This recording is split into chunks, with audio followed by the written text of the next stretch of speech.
नमस्कार, बहुत बहुत स्वागत है आप सभी का हमारे खास कार्यक्रम राम नारायण राम में। मैं हूं आपके साथ अंशिका। कार्यक्रम राम नारायण राम की श्रृंखला निरंतर चल रही है और इस श्रृंखला में हम बहुत कुछ समझ रहे हैं। कार्यक्रम में समझ रहे हैं हम बहुत सारे विचारों को और हमारे जो मन में शंकाएं हैं उनका भी हमें समाधान मिल रहा है। सभी विचारों को समझ रहे हैं। अभी जो समाज में चल रहा है वो सब समझ रहे हैं, लेकिन बालक ब्रह्मचारी जी के दृष्टिकोण से, उनके नज़रिए से, और उनके नज़रिए को समझने के लिए, समझाने के लिए, हम सभी को बताने के लिए हमारे साथ कार्यक्रम में उपस्थित हैं संतान दल के प्रेसिडेंट शंकर सरकार जी और हमारी एक बहुत खास मेहमान संगीता मुखर्जी जी। आइए दोनों का कार्यक्रम में शुरुआत करते हैं, स्वागत करते हैं और चर्चा को शुरू करते हैं। बहुत बहुत स्वागत है आपके। राम नारायण राम नारायण। तो प्रेसिडेंट, कार्यक्रम की शुरुआत हम करने जा रहे हैं। आपसे समझना चाहूँगी आज आप हमें क्या अपना जो है इतना अमूल्य बहुमूल्य ज्ञान है वो हमारे साथ साझा करें। बालक ब्रह्मचारी का जीवनी, उनका जो आना और जाना, इसके बारे में कुछ बताना चाहता हूँ। बिल्कुल बताइए। बालक ब्रह्मचारी একজন ব্রাহ্মণ পরিবারের সন্তান। তার দেহটা গৌরাঙ্গ মহাপ্রভুর দেহ, যিনি চৈতন্যদেব ছিলেন। इनका जन्म एक हिंदू परिवार में हुआ था और उनका जो शरीर है वो चैतन्य महाप्रभु का ही शरीर था। বালক ব্রহ্মচারী সাথে আমার সাক্ষাৎ হয় 72 সাল, 1972 সাল। बालक ब्रह्मचारी जी के साथ प्रेसिडेंट का जो साक्षात दर्शन हुए थे वो था 1972 में। আমার আত্মীয় স্বজনরা বজবজে থাকে, তারা আমাকে জবরদস্তি ধরে বেঁধে নিয়ে গেছিল সুকচর বালক ব্রহ্মচারীর বাড়িতে। प्रेसिडेंट के एक वेस्ट बंगाल में जगह है बौज बौज, वहाँ पे उनके रिश्तेदार इनको एक प्रकार ज़बरदस्ती ही अपने साथ लेके गए थे बालक ब्रह्मचारी जी से दर्शन कराने।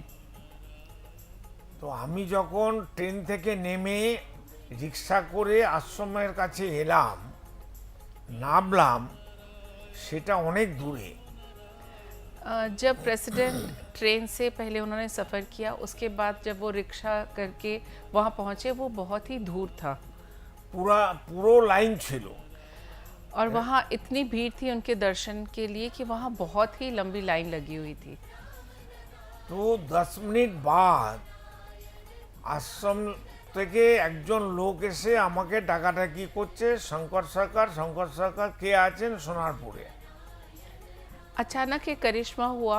10 मिनट ये थे लाइन में, बहुत ही पीछे प्रेसिडेंट का नंबर था, लेकिन एकदम से किसी उन्हीं के शिष्य ने आके बोला कि यहाँ शंकर सरकार कौन है जो सोनारपुर से आए हैं। তো আমি প্রথমে বুঝতে পারছি না হয়তো সোনারপুরে আরও কেউ শঙ্কর সরকার এসছে। আমি অনেকক্ষণ চুপ ছিলাম, কিন্তু ওই ভদ্রলোক আমার দিকেই তাকিয়ে তাকিয়ে বলতে বলতে এসেছে। তখন আমি বললাম আমি শঙ্কর সরকার। और जब इतनी भीड़ में प्रेसिडेंट भी थे तो उन्होंने पहले तो ऐलान किया कि शंकर सरकार कौन है, तो ये पहले चुप रहे कि शायद मैं तो यहाँ, मुझे कोई जानता नहीं है, ये किसी और को पुकार रहे होंगे। लेकिन जब काफ़ी देर तक वो पुकारते रहे तो वो शिष्य एकदम से इनके सामने आके खड़े हुए और बोले कि आपको गुरुजी ने अंदर बुलाया है।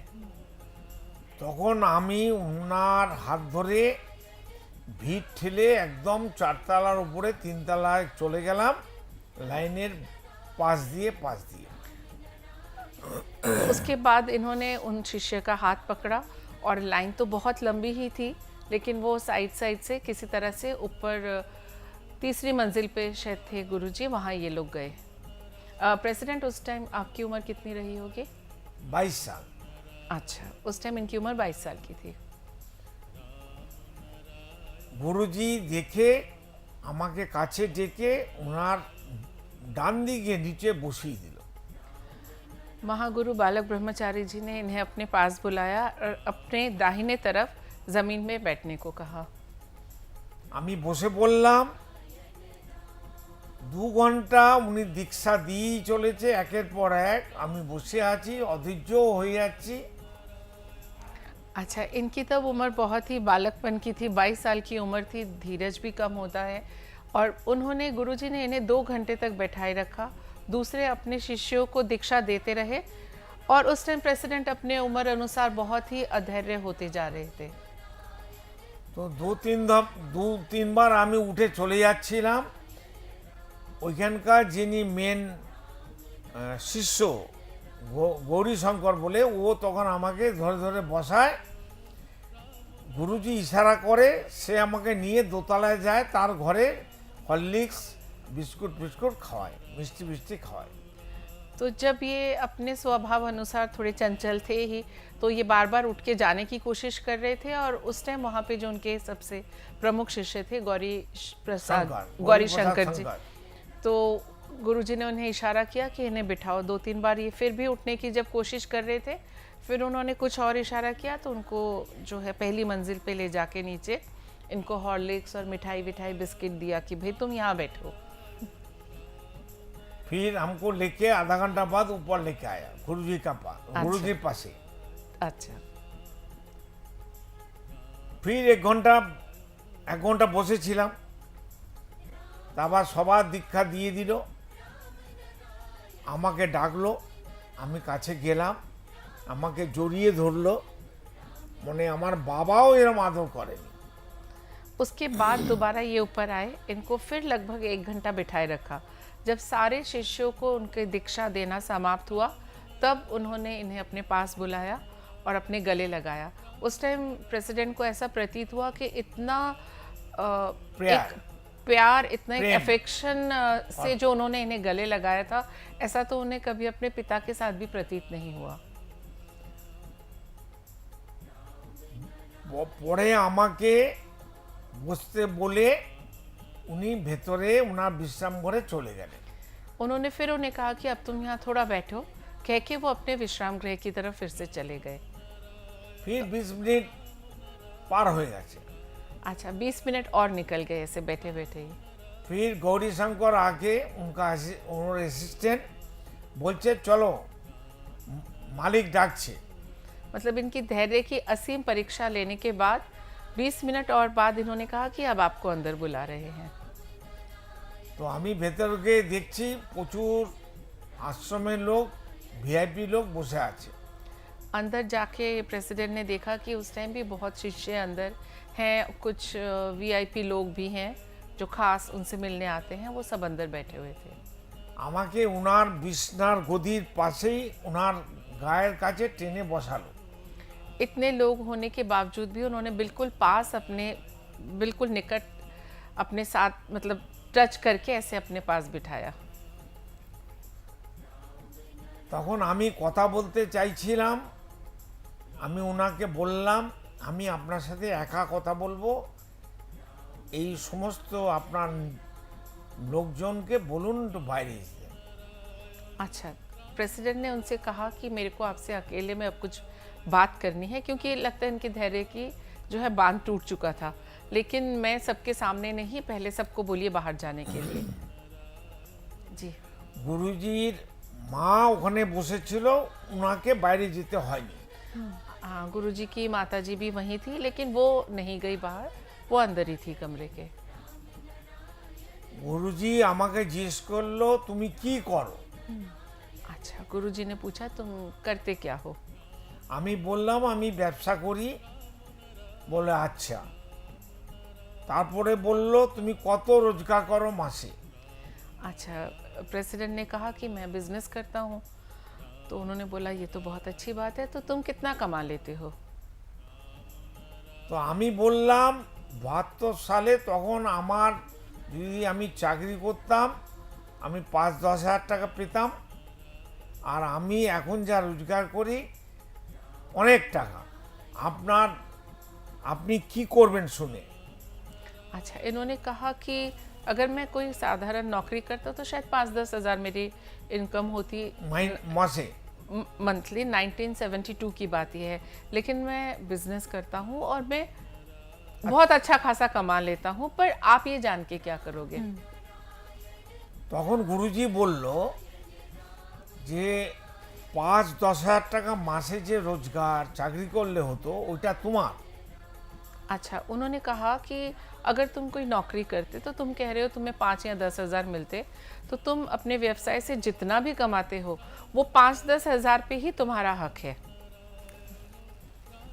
তখন আমি মনে করলাম ওনার বোধহয় কিছু টাকা নেবে, সব গুরুরাই তো চালাকি করে দক্ষিণা চায়। আমি পকেট থেকে মানি ব্যাগ বার করে ওনার সামনে ধরলাম, অনেক টাকাই ছিল, উনি 1 টাকাও নিল না। तब इनको एक खटका सा ये लगा कि ये भी क्या सारे और धर्मगुरु कि बस पैसा चाहिए, दक्षिणा दो, ये करो, शायद इनकी भी यही मंशा है, तो ये मेरे से कुछ पैसों की उम्मीद कर रहे हैं। तो इन्होंने अपना वॉलेट निकाला, मनी बैग निकाल के उनके सामने रख दिया, उसमें भी अच्छी खासी रकम थी, उन्होंने उनके सामने रख दिया। তো গুরুজি বলল, না না আমার টাকা লাগবে না, ওটা তোমারই লাগবে। तो महागुरु ने इन्हें कहा कि ये पैसा मुझे नहीं चाहिए, इस पैसे की ज़रूरत तुमको ही पड़ेगी। তুমি যত টাকা ব্যবসা করে কামাচ্ছ সব টাকাটাই যত্ন করে রাখো, মাসে 5-10 হাজার বেশি তুমি নিজে খরচা করবে না। गुरुजी ने इनसे कहा कि तुम चाहे जितना मर्जी कमा लो, उसको तुम संभाल के रखो, और तुमने जैसे कहा कि 5 या 10 हज़ार, तुम सिर्फ उतना ही खर्चोगे पूरे महीने में, और बाकी जो भी तुम इससे एक्स्ट्रा कमाओगे या कमा रहे हो वो तुम्हें अलग से रखना होगा संभाल के। তখন আমি সাবজেক্টটা বুঝিনি, বিষয়টা বুঝিনি। तब तक इन्हें बालक ब्रह्मचारी की जो विचारधारा है वो इनके बारे में प्रेसिडेंट को कुछ भी नहीं पता था। 22 साल की उम्र थी इनकी सिर्फ। আর উনি বুঝতেও দেয়নি গভীরভাবে। और इन्होंने उस टाइम तक गुरुजी ने इनको समझने भी नहीं दिया कि वो क्या चाहते हैं, খুলে সব কিছু বলেও নি। कुछ भी खुल के नहीं बताया इन्हें। প্রতি মাসে 2-3 বার করে আমি আশ্রমে গুরুজির সাথে দেখা করতে যেতাম। अच्छा, महीने में 2 या 3 बार ये जाते थे गुरुजी से मिलने।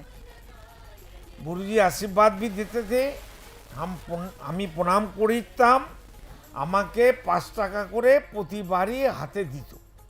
अच्छा, ये जब जाके उनके पैर छूते थे तो गुरुजी इनको 5 रुपए आशीर्वाद के तौर पे देते थे। আর আমি নিয়ে গিয়ে একটা জায়গায় রেখে দিতাম।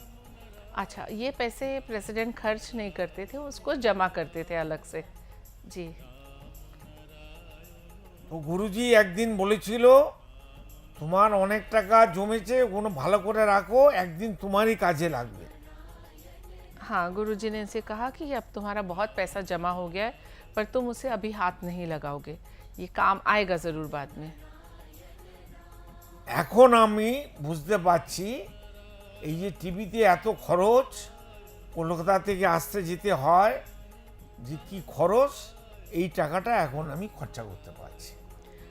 अब इनको समझ में आया, जब इन्होंने इनका गूढ़ मंत्र इनके समझ में आया कि ये कहना क्या चाहते हैं और क्या करवाना चाहते हैं प्रेसिडेंट से, तो अब इनको ये समझ में आ रहा है कि ये जो उन्होंने मुझे कहा था कि जितना ज़रूरत है बस अपने लिए उतना खर्चा करके बाकी को रखो, ये आज इनके प्रचार कार्य में या ये जो टीवी का शो चलाने में, इसमें अब वही चीज़ काम आ रही है। 35 বছর ধরে আমি রাজ্য রাজ্য এবং ভারতের বাইরেও প্রচার করেছি। पिछले 35 सालों से प्रेसिडेंट इंडिया के जितने भी राज्य हैं वहाँ, और सिर्फ यहाँ नहीं, विदेश यात्रा करके भी इन्होंने प्रचार किया है। এখন অবধি প্রতি মাসে 126টা পরিবারকে আমাকে সহযোগিতা করতে হয়। प्रेसिडेंट अभी भी, जैसे गुरुजी ने कहा था कि बाकी पैसा तुम बचा के रखो, उन्हीं पैसों से ये 126 परिवारों की जो भी मुसीबतें हैं उनका निवारण कर रहे हैं फाइनेंशियली। এটা আমার ডিউটি, ধর্ম এবং গুরু নির্দেশ। ये अपना इसको ड्यूटी समझते हैं, जिस तरह से ये अपने परिवार का पालन किया है इन्होंने, उनको भी इन्होंने अपना ही परिवार मान के, अपनी ड्यूटी मान के ही इसको किया है। पर प्रेसिडेंट, आजकल तो लोग अपने परिवार के लिए भी इतना नहीं कर रहे जितना आप लोगों के लिए इतना कर रहे हैं, अपनी धनराशि, अपनी जमा पूंजी का इस्तेमाल कर रहे हैं। हम ही हमारा नहीं है, ये तो समझ गया हम। जी। हम कौन है, कौन देखता है, कौन खाता है, कौन सुनता है, कौन समझता है, दिखाने सीखेगा। हम कौन है, कहाँ है, हमारा अस्तित्व क्या है, ये बात सबको समझना चाहिए। वो नहीं समझ रहे हैं नहीं प्रेसिडेंट समझेगा आपसे। तब मरेगा, पछताएगा। हम पछताना नहीं चाहते हैं, हम जीना चाहते हैं और सबको लेके जीना चाहते हैं। तो পরে কি হলো, আমি আমার পরিবার, ছেলে মেয়ে, জামাই, আমার ওয়াইফ, আমরা সবাই ব্যবসা করি, রোজগার করি, 5 কোটি টাকা বছরের ইনকাম ট্যাক্স দিই। प्रेसिडेंट के परिवार में जो उनकी धर्मपत्नी, उनके बेटे बेटी, दामाद सब काम करते हैं, सब मेहनत करते हैं और एक ही परिवार, और लगभग 5 करोड़ का इनका इनकम टैक्स ये बाकायदा भरते हैं। और जितना इनसे हो सके या उससे बाहर जाके भी मानव जाति की सेवा में ये पैसा यूज़ किया जाता है। আমি জীবনে কোনোদিন নেশা ভাঙ করিনি। प्रेसिडेंट ने आज तक कभी कोई नशाग्रस्त नहीं हुए हैं। কোনো বাজে জিনিস খাই না। इनका बहुत सात्विक खाना भी रहता है। जी। আমি মানুষ, জীবজন্তু, প্রকৃতি, ঈশ্বরকে মানি, বিশ্বাসও করি। इनका विश्वास मानव जाति पे है और जितने भी पशु पक्षी जीव हैं उन पे है। प्रेसिडेंट, बहुत अच्छा कार्य आपके द्वारा किया जा रहा है। जिस तरह से आप पूरे विश्व को अपना परिवार मान के चल रहे हैं, हमारे लिए आप एक प्रेरणा का स्रोत हैं और हमें आपसे प्रेरणा लेने की बहुत आवश्यकता है, बहुत ज़रूरत है। आपका बहुत धन्यवाद, आपने अपना कीमती समय निकाला, आप यहाँ आए, बहुत धन्यवाद। राम नारायण। রাম নারায়ণ রাম, রাম নারায়ণ রাম। तो दर्शकों, इसी के साथ आज के इस कार्यक्रम में इतना ही। आज के इस कार्यक्रम में हमने बहुत कुछ समझा है। हमने ये समझा है किस तरह से पूरा जो विश्व है हमारा परिवार है और इसका ख्याल कैसे रखना है, प्रेसिडेंट से हम सीख रहे हैं। और अगर आप भी इस परिवार से जुड़ना चाहते हैं, सदस्य तो आप पहले से ही हैं, बस इसको ये जो सदस्यता है इसको रिन्यू आपको करना है। वो आप सिर्फ 1 रुपया डोनेट करके भी कर सकते हैं। संतान दल के द्वारा आप जुड़ सकते हैं संतान दल से, और साथ ही साथ टीवी स्क्रीन पर आपको डिटेल्स मिल जाएंगी, डिटेल्स पर कनेक्ट कर सकते हैं, कनेक्ट करना चाहें तो। इसी के साथ मिलूंगी आपसे इजाज़त, फिर होगी मुलाकात, तब तक के लिए नमस्कार। आप देख रहे हैं हमारा खास कार्यक्रम राम नारायण राम शंकर सरकार जी के साथ राम नारायण रामशाह। यह एक महाध्वनि और बीज मंत्र है। यह सभी समस्या का संपूर्ण समाधान है। आप लोग इन्हें अपना के देखिए, मन और दिल में क्या प्राप्त हो रहा है। इस कार्यक्रम का विशेष उद्देश्य इसका प्रचार और प्रसार के साथ ही प्रत्येक मनुष्य की मुक्ति का मार्गदर्शन है, और यह आपके दिल की बात है। इस मार्ग पर पुण्य और मुक्ति निश्चित है। इस कार्यक्रम के माध्यम से संतान दल द्वारा चलाए जा रहे श्रेष्ठ सेवाओं से जुड़कर सबके कल्याण के लिए इस नए कार्य का हिस्सा बन सकते हैं, और वृद्धाश्रम, गौशाला, गरीब और वंचित बच्चों की शिक्षा का भी सहयोग और समर्थन कर सकते हैं। संतान दल सबका एक ही परिवार है। अकाउंट नेम संतान दल, account number 266505000657, IFSC code ICIC 000265। पूरी तरह जानने के लिए आप संस्था के फोन नंबर पर संपर्क कर सकते हैं। Phone number 6291342066, 9836073503। Email ID santandal1960@gmail.com।